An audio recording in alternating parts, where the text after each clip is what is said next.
अस्सलाम वालेकुम तमाम मुतबाक मेरी तरफ अस्सलाम वालेकुम। ख़ास कर तिब्बी फाउंडेशन जितने सारे की मेरी तरफ बहुत बहुत अस्सलाम वालेकुम।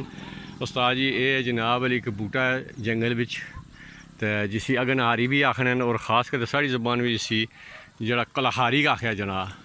तो ये बहुत अक्सरी चीज़ है और ये खास कर मेडिसन जी विकना इंडिया इसकी काश्त भी की जानी है और यह इसकी फली है जिसने बीज होना इसना ये इसना फुल है दो रंग ना और बड़ी अक्सरी बूटियाँ शुमार होनी। इसने नीचे जड़ा ना इस फली में फल होना इसना बीज होने।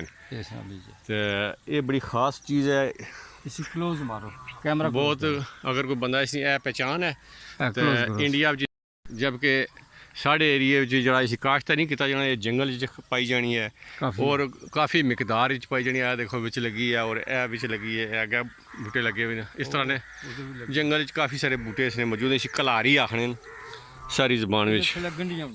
इसने थले हल्दी यार गंढियाँ होनी और तकरीबन पाव 1.5 पा गंढियाँ एक बूटे चू निकली आनी बूटी चू निकल आनी। तो ये इसी जरा ना इंडिया काश्त किया जाना और बड़े महंगे दामों बिकनी है क्योंकि इसी आने मेडिकल प्लांट है। ये मेडिकल दवाइयाँ जिस इस्तेमाल करने ये इसना जरा इसने फुल है और इसने नाल जरा इसने पत्ते लगे। ये नाल ही इसने अड़ूसा लगे है जिसे अड़ूसे ने बिच इस वे मौजूद है जंगल बिच। तो पीछे खली बनाओ ना हाँ तारफ नाल कराओ। यह जनाब अली हकीम परोवेज साहब ने मेरे नाल इस वे मौजूद हैं। तो यह जनाब अली जिसी गुमा आखने ने गुमा नहीं कोई दूसरी किस्म है जी आम जंगल में पाई जानी है। बुखार वास्ते बड़ी अहम ख़ास चीज़ है। और ये गुमा जी हर किस्म ने बुखारां में दी जानी है जिसने जी मलेरिया टाइफाइड इसने साग भी बनाया जाना और ये कुवत बाह वास्ते भी बहुत सारी बीमारियां पर और भी जड़ियां ये सर्दी तो जितनियां बीमारियां होनी बातनी बीमारियां जड़ियां उन्होंने सारे वास्ते बड़ी अक्सीर है। तो मैं क्या जनाब अली लोगों की इसने मुतल्लक मालूमात फराहम की जाए। अगर इस तो अलावा किसी बंदे को इसना कोई फंक्शन है तो वह भी बयान करे। तो यह जनाब अली काफ़ी मकदार में है। नाल ये अड़ूसा है ये अड़ूसा है जिसी बांसा भी आखने तो साड़ी ज़बान इसी बैकड़ आखने।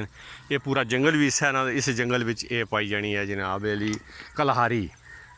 तो मैं उस्ताद होरों की भी जनाब अली भेजा या अपने पेज पर लाओ इसकी ताकि लोग इस तो फ़ायदा उठान और तो बाद इस तो फ़ायदा उठान के इसी मेडिकल प्लांट आख्या जाना।